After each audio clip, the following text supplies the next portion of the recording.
Hey everyone, it's Michelle Caruana from Play Cafe Academy here, and in today's video, I want to share with you the 6 ways that indoor playgrounds make money and how you can be profitable running your own indoor playground.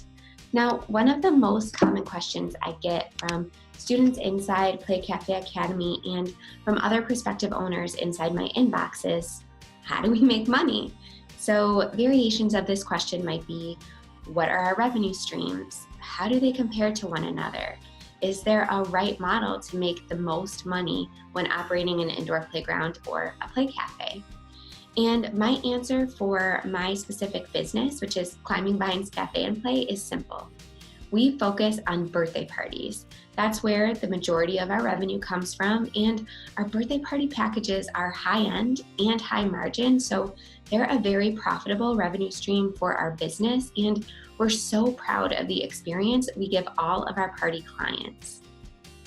We know that as long as we put the time and energy required to really create the best party packages that leave us booked out on a months-long waiting list, our business will thrive and will be profitable.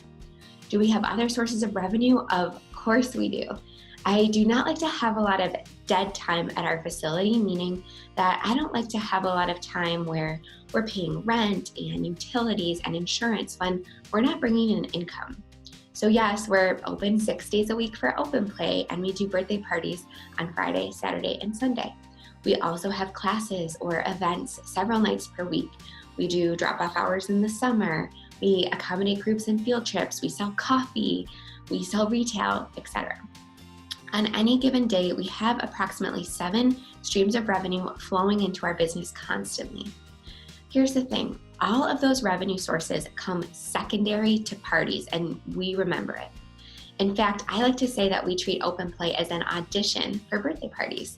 You cannot come to our facility to play and leave without knowing that we host the best, most premier parties in the Rochester area. There's signage, pamphlets, posters, and our staff is trained to educate customers on our offerings and book parties on site.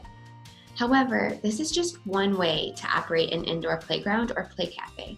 I firmly believe that as long as you choose just one main focus like we did and revenue source, that you will consistently thrive in that one area and you will be successful. The goal is to become the go-to source in your community for your focus and allow all other streams of revenue to become secondary so your spotlight source can really shine. Here are the 6 main areas you can choose to focus on. Number 1, open play. If you have a very large facility and can accommodate many families or children at one time, you may choose to focus on filling your indoor playground to capacity every single day. Ways you can accomplish this is becoming a sought-after field trip destination, reaching out to moms groups, or becoming involved with the local homeschool community and creating a really unique and educational experience for them when they visit. Most homeschool groups actually have budgets to work with, and they allocate some of that budget to field trips and enrichment opportunities like indoor playgrounds. This is the model most business owners assume is the correct option. However, unless you have a very large capacity and are centrally located between large cities, this may put you in danger of closing really quickly. Focusing on open play will make your business the most seasonal out of all the options and therefore the most in danger of irregular revenue. Sure, there will be months of big numbers, but there will also be months when you struggle to get folks in the door and be forced to ramp up other sources of revenue that you're not really known for. One method I have seen be successful is a membership model for indoor play. This means that memberships are the main focus, with some indoor playgrounds being only open to members. Visit New York City or any heavily populated urban area and you'll find several indoor playgrounds that utilize this model successfully. In this model, members pay a set monthly fee and are subject to contracts which prevent them from suddenly canceling and causing that irregular revenue. As long as you have the population and marketing efforts to sustain a constant flow of new members, this is something you should absolutely consider to remove some of the seasonality from your business. Now, the second option of focus is birthday parties. So as I mentioned, this is what we chose in my business as our main revenue source. Through social media and word-of-mouth marketing, which we strategically employ, we have become the go-to destination for 3 and under birthday parties. Families will drive up to 60 miles to celebrate at our facility.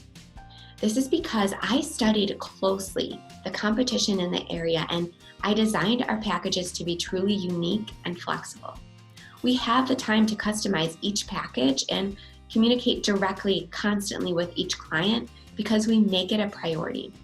None of our competitors do that or go the extra mile. I also designed our entire facility around the needs of families with young children. For example, the average first birthday party has about 10 children, but 50 adults. Our facility not only accommodates parties with a large number of adults, but with our espresso bar and lounge, the parents actually frequently say they enjoy our facility as much as the kids. This has been key to our success, and we are on a 3-month-long wait list for parties. An option to increase birthday revenue is to begin offering a mobile party service where you decorate or entertain at outside facilities.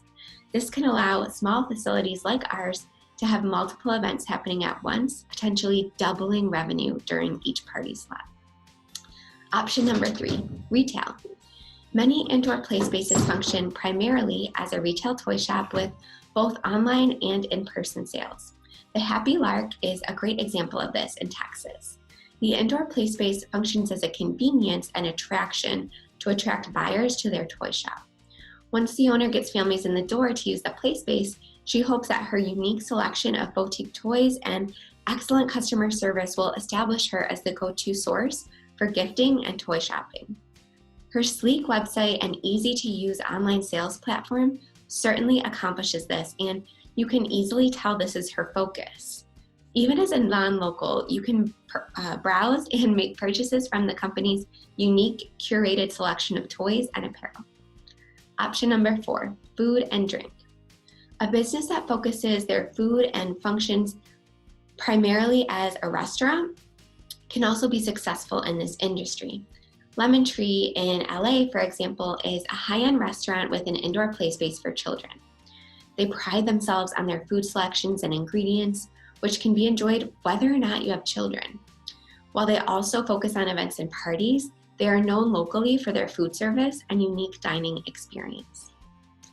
Option number 5, drop-in care. Some facilities choose to offer drop-in care for working parents or parents who just need a little break.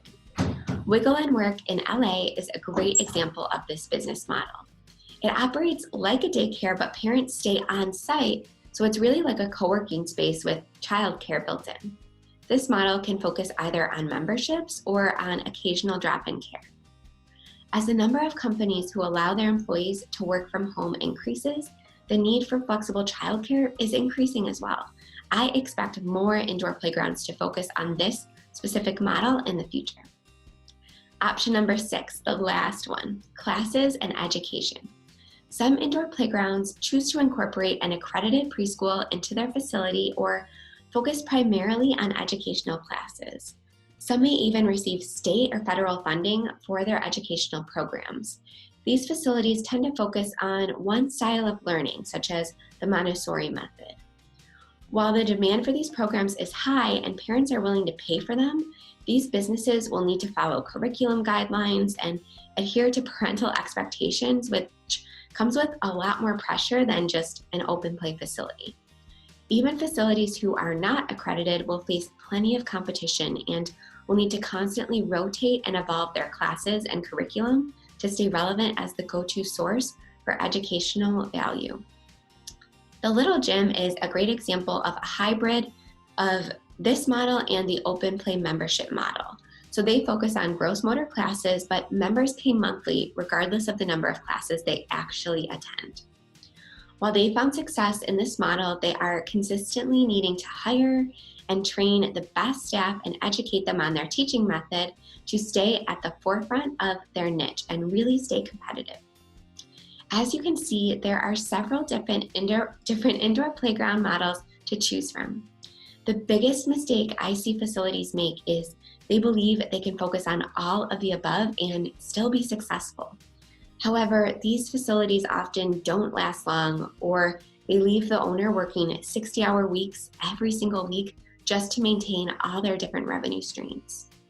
Even if the owner has a full staff to assist with their business, focusing on so many different aspects equally will confuse your potential customers and leave them unclear of your mission or focus, which will cause you to become an afterthought rather than top of mind. As long as you choose one main focus and dominate that niche locally using the methods that I really outline inside Play Cafe Academy, you will become top of mind for everyone in your area needing the services you provide. When you have a clear message and focus, even those who have never been a customer will begin recommending you to those who do need their services. If you're serious about opening an indoor playground, or if you're curious about what it takes, click the link below to download our free ebook, which has over 30 pages of absolutely free tips and education, and shares all of our secrets about how we became successful, what we did right, what we did wrong, and everything in between. So I'll see you there.